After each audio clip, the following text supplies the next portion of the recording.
Well, hey, it's good to see you, man. Welcome to another episode of OTX NT. How you doing?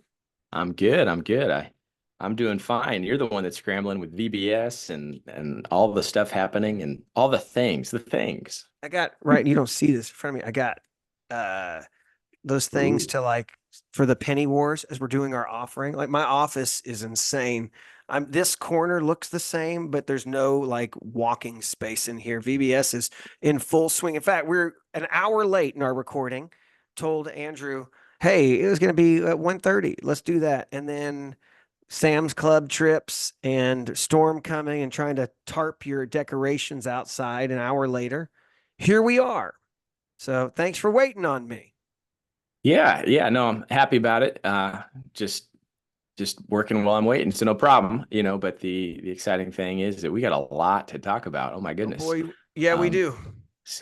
what's our plan today? Well, look, so for you who are watching it currently now, you know that we are only a few days past watching the attempted assassination of Donald J. Trump at a rally in Pennsylvania.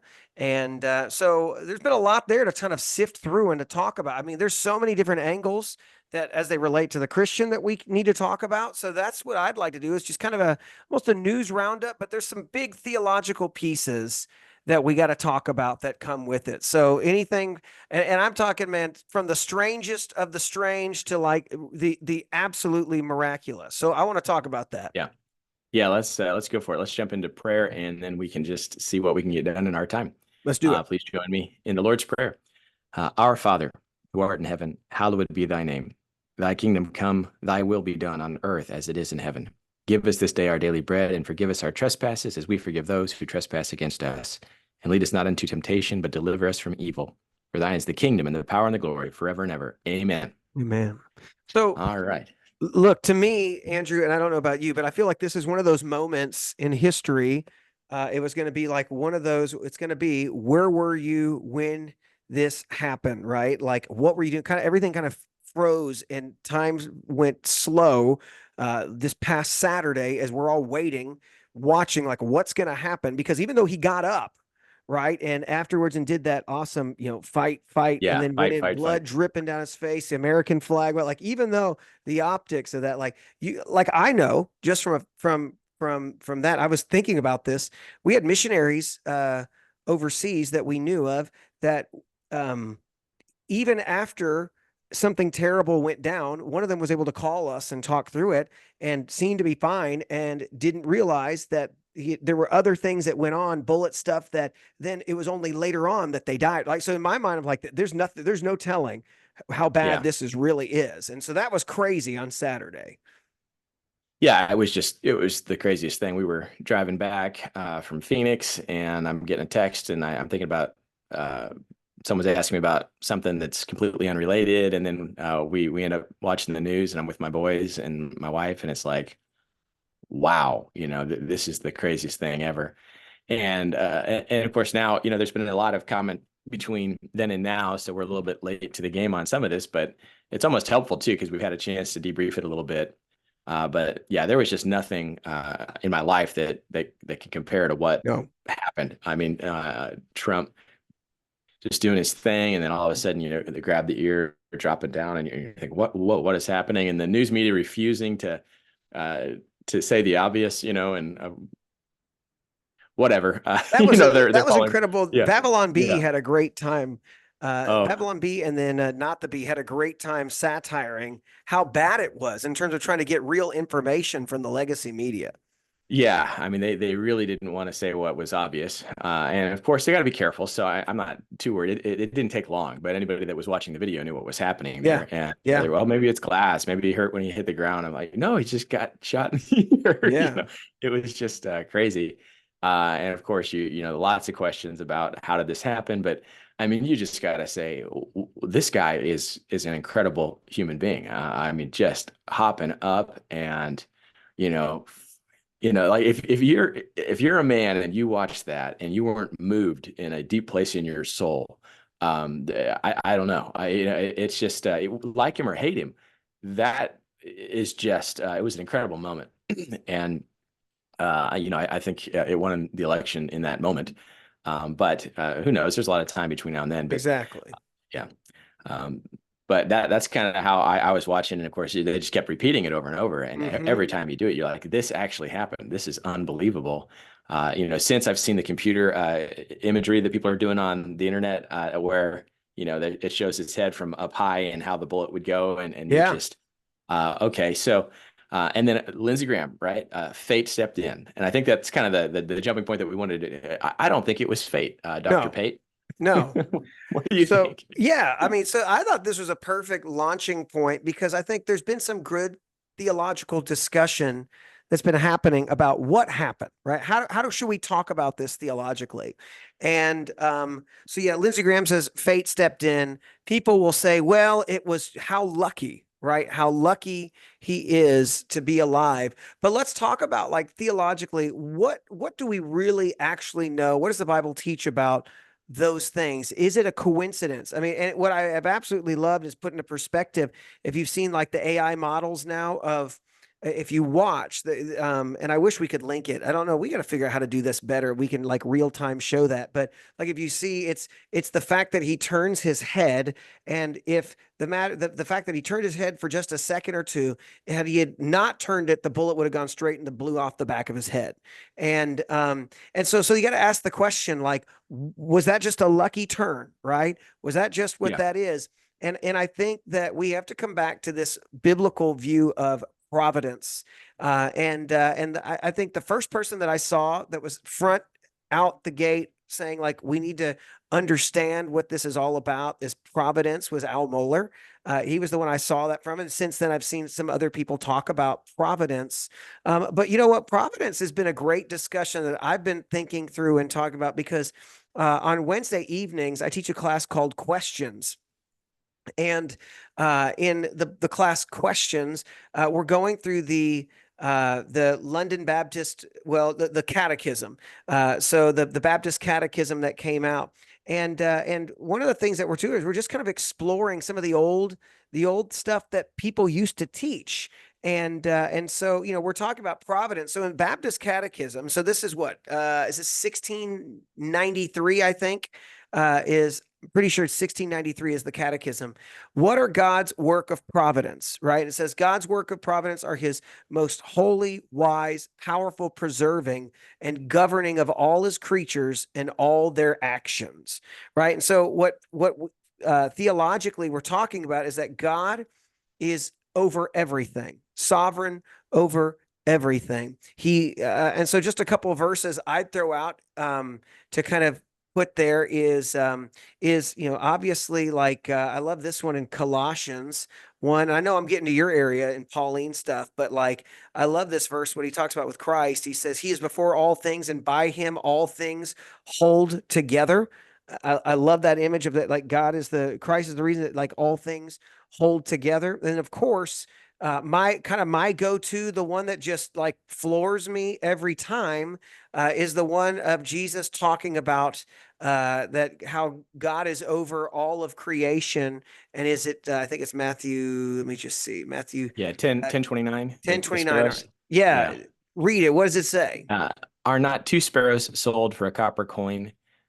And oh goodness, Are you hang are on. you reading? Or are you just doing it off your memory?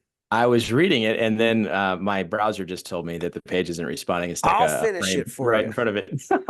Aren't two So sparrows sold for a penny, and yet not one of them falls to the ground without your father's consent? Even the hairs on your head have all been counted, so don't be afraid. You're worth more than many sparrows, right? And so, like, that's saying that, like, if you really grasp what Jesus is teaching there, right? He's saying that birds, the most insignificant, I mean, you think like, I don't like birds, right? I don't like, but he's saying like even the most kind of like insignificant animals, you know, I don't think he's using that as the most. I'm just saying that they don't fall to the ground without the Father's consent. Meaning he knows when they're going to go, and when they go, it's because he's ready for them to go. Even that's how in control of everything God is. So theologically speaking, and there's tons more verses. I don't know if you have anything you want to contribute to those teaching. But theologically speaking, right? When yeah, God's well, ready for him to go, he'll have him ready to go. Yes, and I was listening to someone who was trying to make a point. Of course, this is going to be an area where Arminianism and Calvinism and kind of how God chooses to operate that sovereign control uh, will divide camps. But some were saying, if you just think God stepped in this moment to do something miraculous, your view of providence and sovereignty is deficient. God is actually in control of all things at all times, and uh, I think God is in control in a sense of absolutely. He is allowing everything to happen. He's orchestrated the system. He is sovereign overall. And yet, somehow within that sovereignty, he still allows for human response. Absolutely. And how does that work for someone who's omniscient and all powerful, omnipotent? How can someone know everything's going to happen and remain completely all powerful and not orchestrate everything that's Yeah. happening all the time, which would, really fleshed out would make all human will and response completely uh, unrealistic. It's just a mirage. So yeah, I don't want to go that far because I don't land that far, but certainly God is in control and he knows every hair on our heads. He knows every sparrow that falls. He knows every bullet that flies. And this should be a moment for all Americans to just praise the Lord that God in his grace did not allow that bullet to strike its target because, or, take the life of Donald Trump because it would have torn our nation absolutely apart in a moment. Yeah. And that to me is the gracious act. I don't necessarily want to read too much into the conclusions yet if we're still working through the idea of providence and sovereignty. You Yeah. got other verses you wanted to bring up? Well, I Um, mean, there's plenty more that you could look at when you talk about the idea of providence, right? So, like you'll see, um, like in Acts 17, let me just do this one. I'll kind of round this one. There's something, but I like Acts 17, what Paul says. Acts 17, I think, what does he say? Come on, software. Uh, he says, man, why did I have the right one? Acts 17, 24 through 25. That's what it is. And so here's what he says in that. He says, the God who made the world and everything in it, he is Lord of heaven and earth. He does not live in shrines made by hands, neither is he served by human hands as though he needed anything, since he himself gives everyone life and breath and all things. I mean, you think about that. That's the idea. So our breath continuously comes from God. It's just this yeah, picture that God is the reason of why we are sustained even still. Now that brings up a lot more, like you had said, like there's another piece of this that I don't want to wade into today, but the idea of free will, the idea of if God is over all things, what's he doing? But that is one of the things that we can yeah, affirm. So when Paul does say that he causes all things to work to the good for the good of those who are called according to his purpose, right? That is saying that even in the bad, right? right, Even in the bad, he will take those because he is sovereign and he works it according to his own will, right? So that's important to yeah, keep in mind as well, is that he takes and allows for bad and he will ultimately work it towards his own goods. That's how in control he is. Nothing is outside of his control. And so when I guess when I look at all of this and I could see is that um that it was absolutely God making him move his head.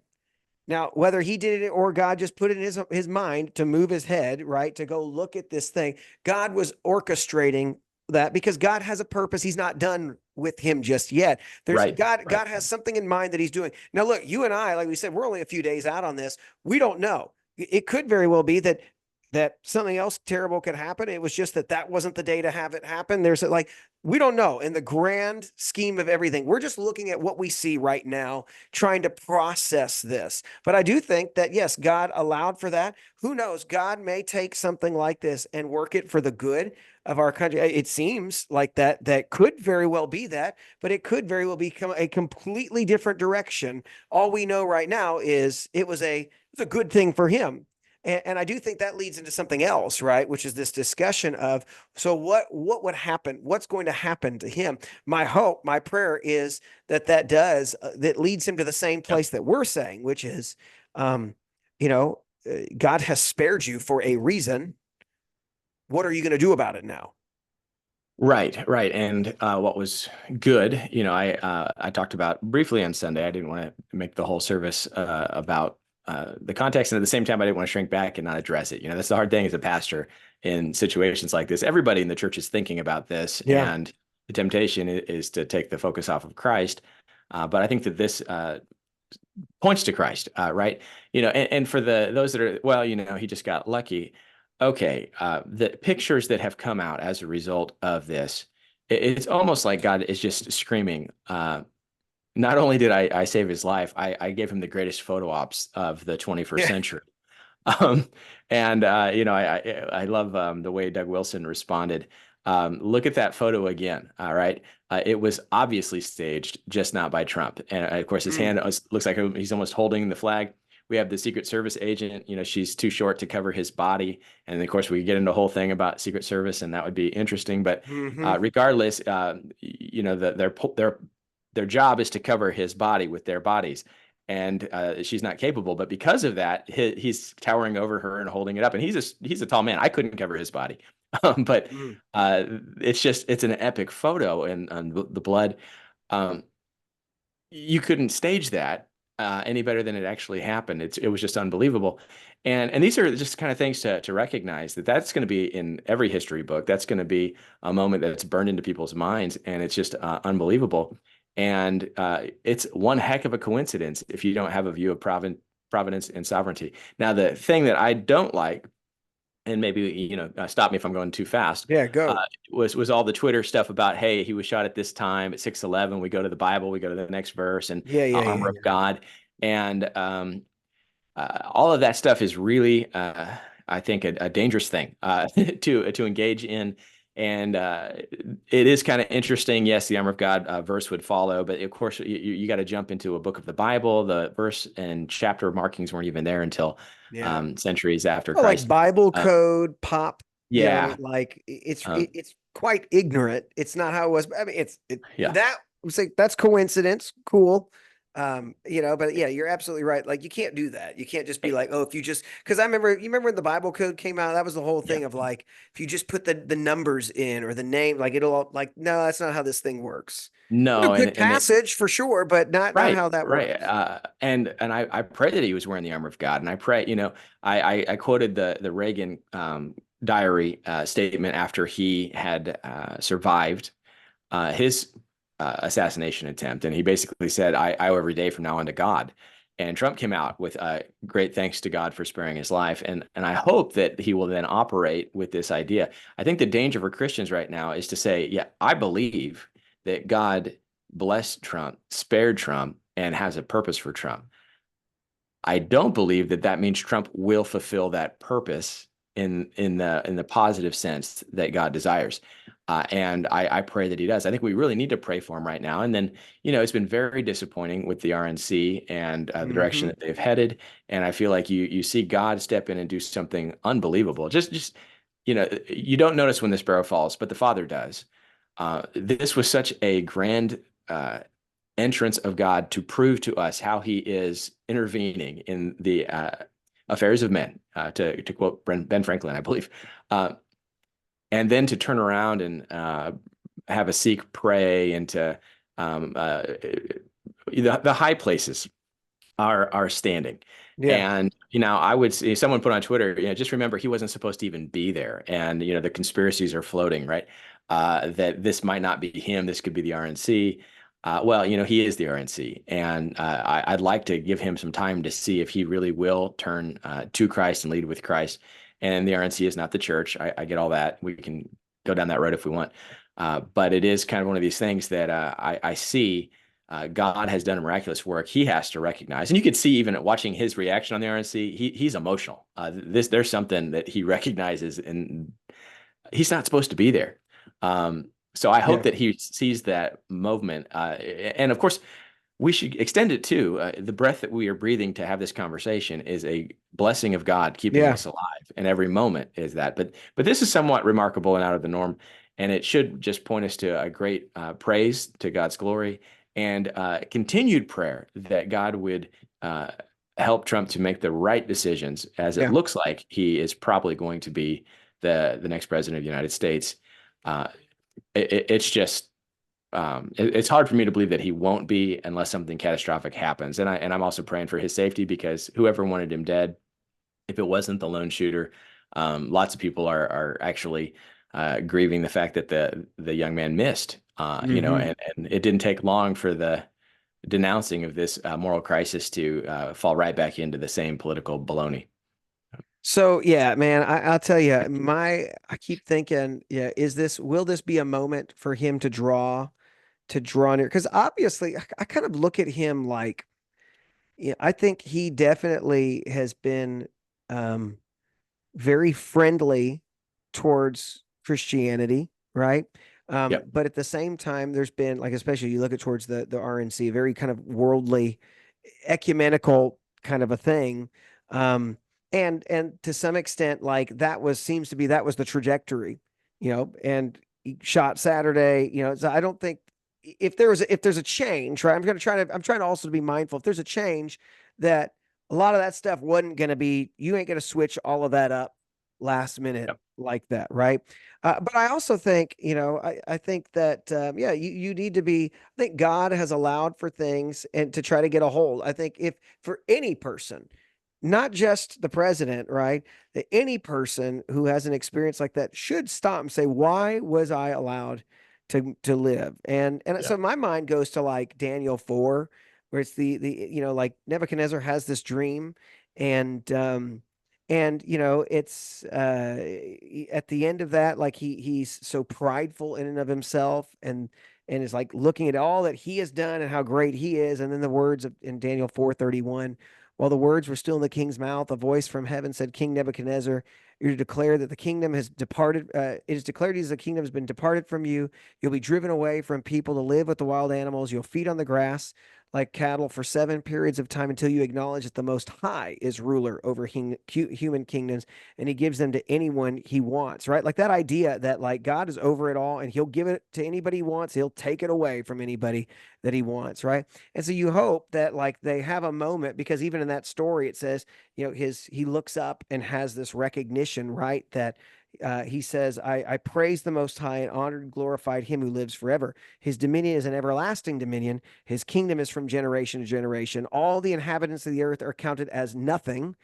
And he does what he wants with the army of heaven, the inhabitants of the earth. There is no one who can block his hand or say to him, what have you done? Now, what I love about that too, is people get all worried about, about world events sometimes. And even that has shown us, even those verses there, like God can change things in a moment, right? And so I'm just looking at this all and saying, I think God's doing something.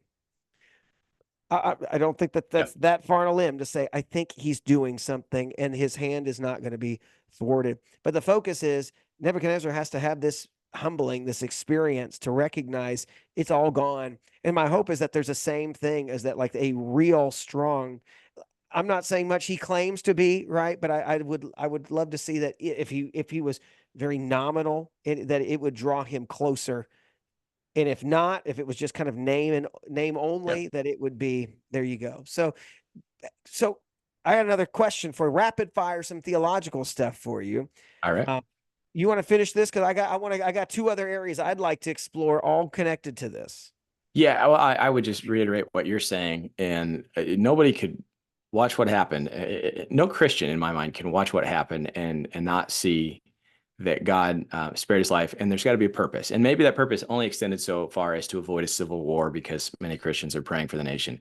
But it's also extending a chance to Donald Trump to be the instrument that might, if he gets elected, to be an instrument that executes power according to God's design for what is good and what is evil. And that's my prayer, is that we move in that direction. I also pray that Joe Biden will have clarity restored, almost like the Nebuchadnezzar story that you had. I'm not sure how many days our current president is really in full control of his intellect, but I pray that he would fully embrace Christ, and that he would then execute policies in accordance with that belief, because I don't know what's going to happen. Yeah. So we aren't, and this is why the scripture is so important. There's miracles in the Bible. I always love this when we're doing historical theology or historiography. And what's more important, that God parted the Red Sea, or that God told us why he parted the Red Sea, right? And we need revelation to understand God's motives. And so we can't necessarily definitively say, and this is where people are getting dangerous on social media and in certain religious sectors to say this equals that. We don't have a definitive way of knowing exactly what Yeah. God's going to do, like we have in the scriptures. But what we can do is see the hand of God and pray and ask that the best things would happen. But we should be grateful because we were spared, I think, uh, just a terrible time of violent response. If that bullet had taken his life, I think there would have just been horrific violence throughout the land. So at least that didn't happen. Yeah. And I'm very optimistic for what he could do. And so I think that's exciting. I think it's also something else to say, and to kind of close this, is how much God is sparing things that we don't even have any clue of, right? Like, God knows the potential for what could be. And that's something I'm actually preaching on this on Sunday. It's in Exodus 13. I think it's verse 17, 18 area where it talks about he doesn't send Israel up to just up into Canaan because the Philistines were there. And if they saw war, they would want to go back. Like he knows what they would do if this happened, right? And so he knows scenarios and possibilities, all possibilities. That's kind of like, if you want to get, that's like to me, like that Molinist kind of thing of, right? Like Yeah. every possibility of everything. Like it's just interesting to think about. But anyways, okay. So I want to move to kind of a little bit more of a lightning round, lighthearted thing. If you want to do this, all connected to this. All right. All right. All right. So I don't know if you've also seen, connected to all of this, the modern day kind of like charismatic prophets talking about the assassination. Have you seen some of these videos? Uh, God in his grace has not put many of those in my feed. So Oh I'm man, oh man. excited. Okay, so here's the deal. I I know what warned you're my talking about, though. congregation. What was that? I know what you're talking about because, there's the fireman prophecies that are all the prophecies that came up in the first round, Yeah. you know. Well, I warned my church group about this, about like, get ready, because as we get towards election, all the prophets and the dreamers are going to come out and they're going to say, and then I don't get it. Like, why is it that some of these people, they don't have like, they're not accurate most of the time, and yet people continue to listen to them. So a couple that I saw kind of come through. One is a guy who's just saying, hey, there's going to be an attempt. He's on his life, and we just need to be ready for that. And God's going to thwart it, though. And that was just very vague, and that's old. But the most recent one that I saw come down and make its rounds on Twitter or X was the guy. It's about 3 months ago. There was kind of a charismatic uh, prophet guy, and he said that in his dream, Donald Trump was speaking, and bullet shot towards his head, and it blew up his eardrum, and he goes to the ground, blood, on the ground in his ear, and drops.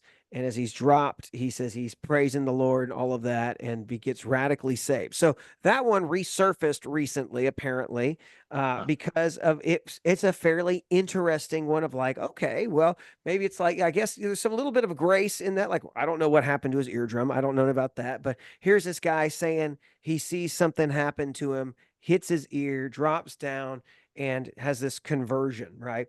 And so like people are sending this around. I've seen this, and like, it's true. And I guess, look, here's the deal. You want to just be careful with this stuff. Because I don't know how accurate that truly is. I think, if you were going to have a vision that somebody was going to be assassinated, and they're going to go for a headshot, right? And survive. Yeah, I mean, I guess you could say they got a headshot and they survived, or I guess the ear. I mean, so like I want to be Yeah. careful with that. I don't put a lot of stock into that, but that's one I've seen. I just don't think that that's. I don't know. Do you ever get sucked into those things too, man? Of like the every now and then you're like, I don't know, could be, but it just seems Yeah. too weird to me. Uh, yeah, I've got a little Baptist in me. Yeah. And so I want to say God can do whatever God wants to do. And if he chooses to reveal mysteries and visions in such ways, he can. And he didn't say that he never would. Yeah. I usually try to figure out, okay, so he gave you this prophecy, but to what end? Yeah. Because basically the prophecy would validate the messenger or the prophet. Yeah. And of course, it wasn't 100% accurate if there's no blown eardrum or something. But he could Exactly. just say, "I saw this in my dream," and he misinterpreted it. Yeah. And we did something about this, I think, where we talked about the capacity to misinterpret, Yeah. which is why we've got to be really careful about these things. I don't want to grieve the Holy Spirit and give something to a demonic force that actually is of God. I Yeah. just think I got to be real careful. But and I would also want our people to be really careful because most of this stuff, it's the end to the what end is, hey, this guy got it, hooray. Well, was there then a voice that said, and this is what I'm going to do with my servant, through this conversion? I don't know. Are we all supposed to believe that Trump now has fully embraced Christ at a level that was not known before, and he's going to Yeah. just be our champion? We hope for that. Um, but I don't know that I know that to be true. What I feel like right now is that they needed to prove his Christian bona fides when he ran the first time, and they needed Pence, and they needed other people to help us think that this guy actually was truly saved. And then they assume that the Christian audience right now is so in the tank that we recognize if the Republicans don't win, the left is jumped the shark on so many things that we have to vote Republican. Yeah. And so now they're reaching out to constituencies that really are opposed to Christian belief to make a broader tent. This takes us kind of beyond our discussion for the day, but uh, at some point in time, if there was this amazing conversion experience, we are going to see him step in and not just name God, but name the name of Jesus, and not just have a generic "I'm here and we're going to fix the borders," but some sort of grander purpose. Because when he goes on from this life, the borders are fairly meaningless, right? So what's more important than the American border situation is the American soul, and I'd like to see him start speaking toward that. But I don't want to get too excited too soon. I don't know what's going to happen, Yeah. but I do get nervous about these. And then what's the motivation? And I don't want to condemn something that Yeah. might be possible. But Well, I'm usually fairly skeptical of these things as a starting point. I am Um, too. And I think you can always discount the ones that like it's always the angle of come to me and sow a seed, right? Those people are like you can tell. The others you're like I don't know. I don't know what the point is if it's just kind of a anyways. Okay, that's lightning. That's first one. Second okay. one. Okay. Questions inevitably I've gotten already too. Your thoughts on is the is the shooting of his ear connected to Revelation 13 of the beast's fatal head wound, um, and that this is the mark, right, of that shows that he was dead and should have been dead. That kind of, what are your thoughts on that? Huh? Okay. I actually had a discussion with a family member recently, and we were talking about someone wondering if Trump was the Antichrist. And then this happened, and that was the first joke that was made. Another family member was asking if Trump was the Antichrist, and I was talking to the one that relayed this to me. It's like, well, there you go. Yeah, The head wound that has been healed. I think this is not likely that because one, I'm not sure that that even has anything to do with the future. That might be past if you got a preterist view of some things. yeah, If it is futuristic and it's going to happen in the future, the idea was that this was a mortal wound that had been healed, not just a glancing ear wound. So I don't think it fits the text very well. The yeah, idea is that this person appeared dead and was alive. And I yeah, think it has to do with the devil imitating, Satan imitating the resurrection somehow through this head wound that is healed. So I don't think anyone feels like there was a miracle of healing here. There was a miracle of turning and reading the prompter in such a way that took his head out of the line of sight. And yeah. so I would say no. I would say this doesn't fit. Well, and I guess also you have to make sure it's like, is the beast a person or is the beast an empire? Right. I mean, Yeah. that's another thing to kind of consider. I think there's a lot that's going on there that you just don't know. I don't think you can make that correlation. And then also, you got to watch of like, okay, well, you might say, okay, sure, but like what has come out of his mouth, right? And what you just you can't just make a jump and say, hey, he got shot towards the head and he should have died. I think you can't Yeah. do that. Right. Why not Steve Scalise? Why not our congresswoman who got Gabby um, Giffords. Gabby Gifford? That Yeah. was horrible. Yeah. So yeah, well, I'll take a pass on that. There's too many Yeah. too many things. I will say though that the RNC to me is not looking like a Christian movement. So who knows? Maybe there is an antichrist platform being laid out with the auspices of deceiving the church.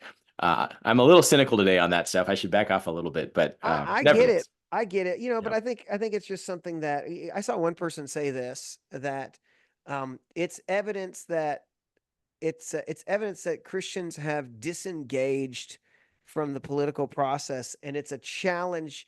It's a wake up call that Christians should be involved, right? yeah, And that we should be so forceful that our views are represented there. And the problem is, and I'll say this, and then I know that this is not where we wanted to go with this, but I do think, largely speaking, Christians have been told for years. I think the pendulum swings too far from the moral majority stuff of like, we're never going to solve things politically. And so Christians disengaged, and yeah, they're just don't. And so people are like, well, these people don't really do anything. They're not involved or anything. And so I think that's evidence of like, you know what? I think, Christians should fight to have a viewpoint. They should, that it should be that we should be seeking to put people in who are Christians. And that's something you and I have said yeah, many times, right? That the way that you do this is you're not going to legislate morality. You're not going to save people from laws. That's going to happen from going in the gospel, going out from your lips to other people. But there is something to be said about legislating and from a Christian worldview. And that's an important piece that you can't let go.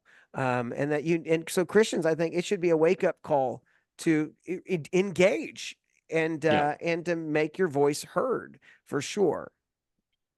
Yeah, and I'll just say, unhappy where it's going, not despairing, because I see what they're trying to do, and I don't. The RNC is not the extension of the Christian church, so that's fine. However, Christians need to be engaged, and if they push too hard and they lose the evangelical base, they will not win. Yeah. And right now they're taking that a little bit for granted, but there's been Christian representation at the RNC too. They're just trying to have this uh, everybody welcome kind of attitude. Yeah. So stay engaged. I agree. I think, and then I would say we do need a little time to see how this plays out in Trump's own mind Yeah. as to why. And he ought to be asking Lord, why, Lord? What do you have me do? Yeah. So it'll be very, very interesting. And we definitely have to do something about, can Christians still vote Republican? Because I think there's a lot of people that are thinking about opting out. And I don't believe that that's probably the right move here. Now, and I'll But just say, if yeah, you're listening to this and you don't know what we're talking about, it's the big hang up that both Dr. Marquez and I both have is the seemingly taking out the language, the pro-life language out of the RNC platform, right? That like no party now, yeah, major party, there is nothing in there pro-life. It just seems to be that it right now, the platform is, we're not going to really deal with that. We're not really going to talk with that. Largely speaking, though, I would say there's a big chunk that are, right? But I think they're trying to take that off the table. But yeah, you're right. Like there's nobody. eh, that's a whole other conversation, because you have to look at what has been done versus what's stated, and you'll see that so much has been done from the party that, anyways. Yeah. yeah.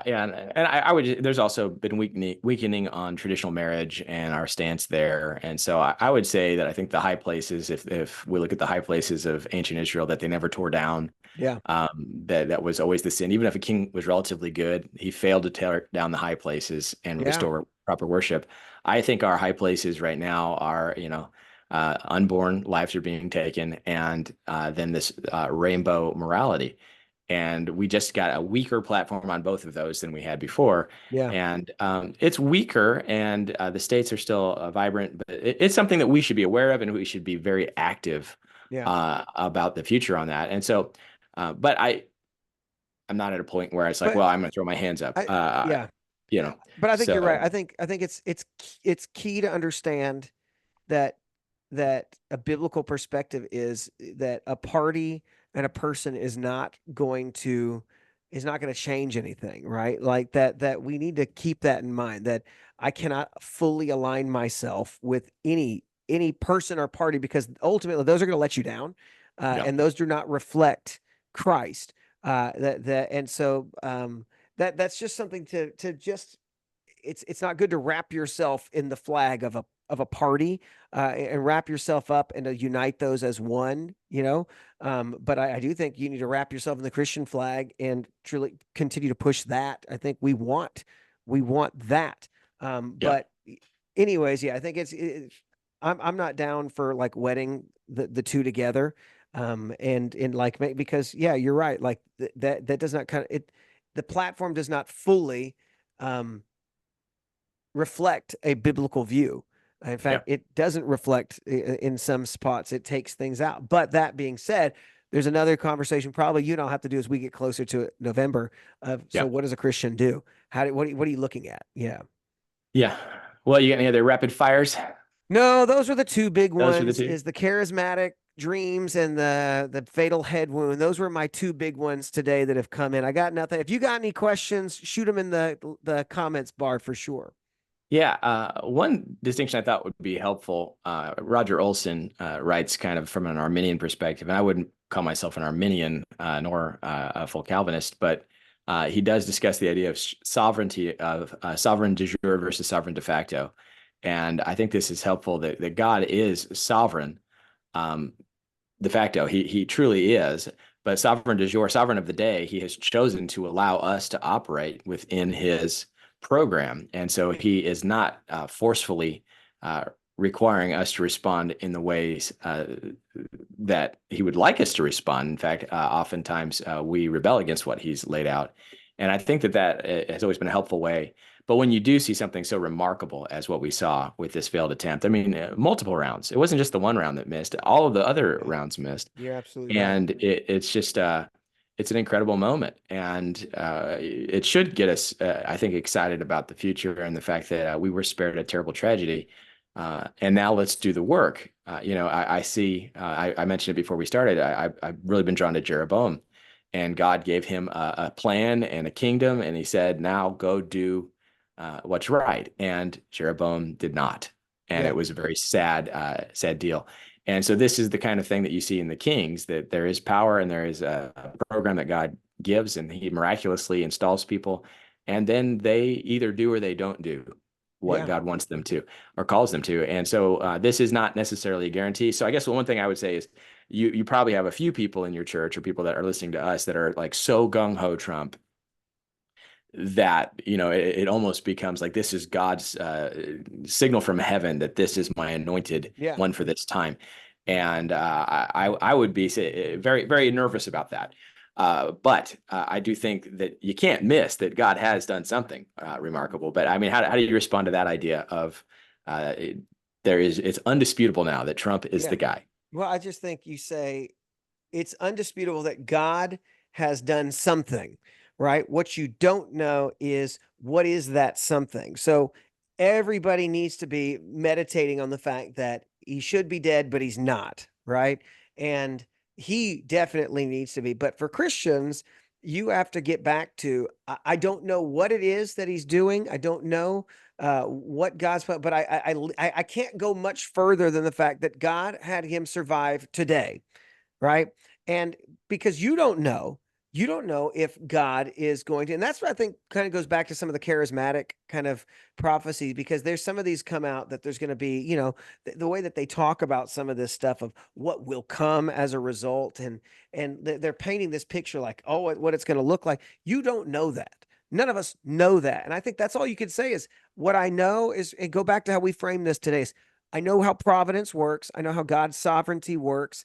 And because God's sovereignty is so multi-layered, right? Think about that, right? Like God's sovereignty is more than just what you're seeing go in front of you. God is doing so many different things in the background. And think about even that audience there. How many different people are affected? What's that going to do to their lives and all of that? Like there's so much more going on. And then not only is that, what's that doing for our nation? What's that doing I mean, there's no way to even calculate that. And so I do not think it is the equivalent to say, though, that that this is my, like, there is no,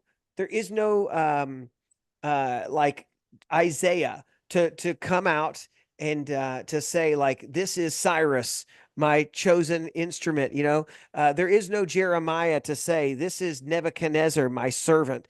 Right? There's nothing like that. We don't have that. That's not where we're at. All you can say is God's doing something, and I want to watch, and I'm interested, and I just leave it at that. That's all I would do. And so, yeah, I also think in the midst of all of this, we don't want to forget that there was death, that there was a man who was killed. I think Corey Comparator. He dove in front of his family, and he took a bullet, I think, to the head. And when you talk about providence and God's sovereignty, what does that mean for this family, right? Yeah. So God turned the bullet into someone else, and I don't think that that's what I'm hearing people say, but the reality is that there was a tragic evil, and this man died in a act of heroism, shielding his family from harm, which is what the job of a man is, and he should be praised for that, and we should pray for that family as Yeah. well in the midst of this. And I think there are others that are injured. I don't know the full report to this date of what we've got going on, but there's still a lot going on. I think the other piece in that Mueller article that I really think was helpful is the concept of morality. All of a sudden, for at least like an hour, everybody had a moral understanding of what was right and wrong in the world. Yeah.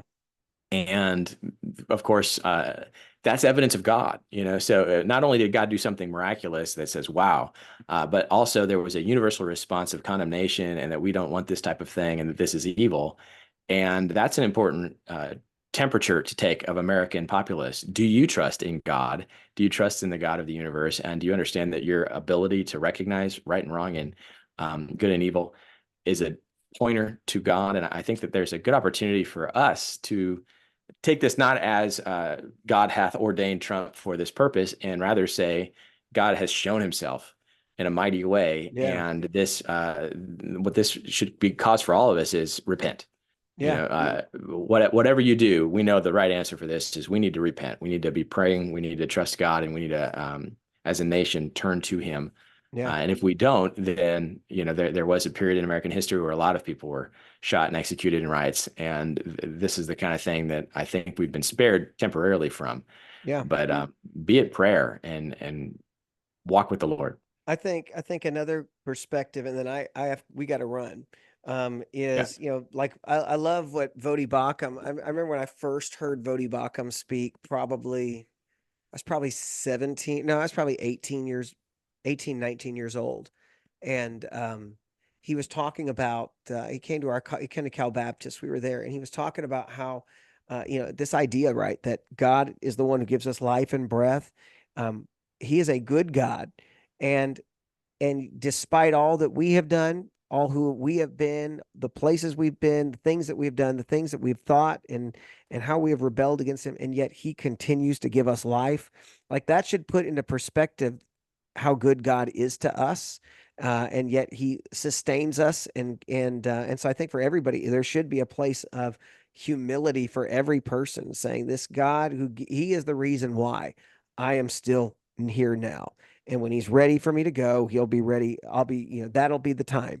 And just trust in that, but also recognize that, like, do I live for this one who my life hangs in the balance, that like he holds it all into his hands. So, that's it. That's all I got, man. That's all I've got for now. Yeah, it's just an incredible moment. So, very quickly we'll be back into the normal grind, and we'll forget. But I do think this is a great moment to just 100%. Recognize the hand of God is active. Yeah. So all thank right, God you want to for close what this? he did. Yeah. All right, let's close out. May the Lord bless you and protect you. May the Lord make his face shine on you and be gracious to you. May the Lord look with favor on you and give you peace. Hey, thanks for watching, guys. We'll see you next time. Don't forget, like and subscribe, even if you don't like us. That's okay, too. All right. God bless. Take care, Yeah, everyone. bye-bye.